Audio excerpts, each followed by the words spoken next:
I think it is difficult to be a young conductor. I think we don't have as much of a right to direct an orchestra as someone like Maestro Temekhanov, who's been doing it for decades. But I also think orchestras tend to be very, I have found, generous. They don't expect the same thing. You know, they know and I know that hopefully over the next decades I will learn, I will discover more things, my musicality will become more profound, hopefully. So for now, it's not about being the greatest conductor, it's about being the best that I can be at this stage. And for me, orchestras seem to appreciate that and be supportive. I think you have to be able to lead, of course. I think you have to have an authority, but I also think you have to empathize with other people, because so much of the job is really understanding people and people management. So I think, of course, your technique and your understanding of the score is essential, of course. But I think besides that, it's really important that you understand how to make people feel that they are able to give their best.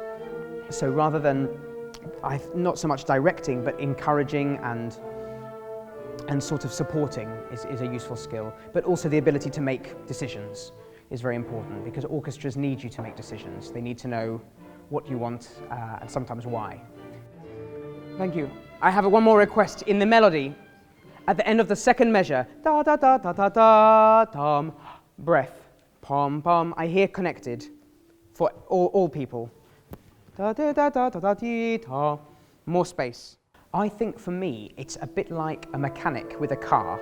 So when there is a car will be driving along and there may be little things that don't quite work. So maybe the one wheel is not tight enough, or there is a problem with the fluid in the windscreen. And for me, the conductor is the mechanic who just goes in and tinkers. It's not like you're playing an instrument, because there's too much control with that. Actually, really, we have no control. The orchestra will do what it wants to do, and it's about, rather than imposing, I think it's more about encouraging and directing. So normally that will be with gesture, with my technique, with my face, and then sometimes you have to, of course, say things.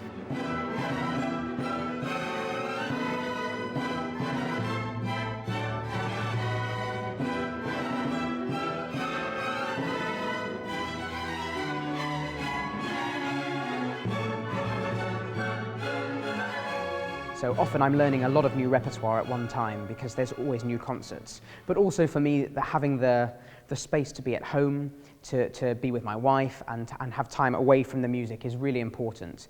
So even though it's very busy, we try to have limits on how much I can go away.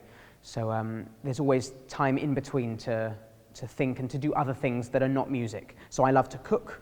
I always, when I go home, do lots of cooking, because it's one of the only things that helps me forget. Yeah, cooking and running. So I run most days 5-6 times a week, and I cook every day as well at home. It just helps me have a bit of routine.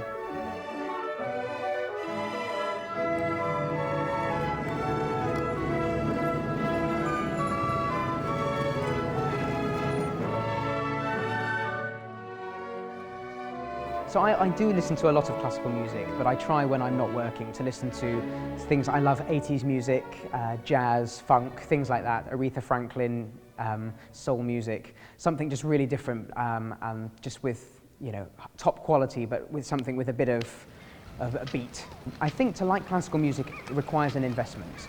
It's not immediate in the same way that pop music is. Pop music, you hear a 4-minute song and it is what it is. There's nothing really beneath. That's not a quality judgment. Some pop music is wonderful, but it doesn't take much analysis.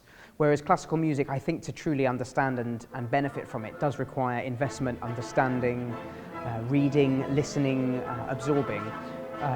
But I always think that people find, when they put the time in and the investment, that it is worth it, because what you get is this rich, amazing, multi-layered organism. Things happen at the right time, things happen at the right pace, at the right speed, the right people come at the right time.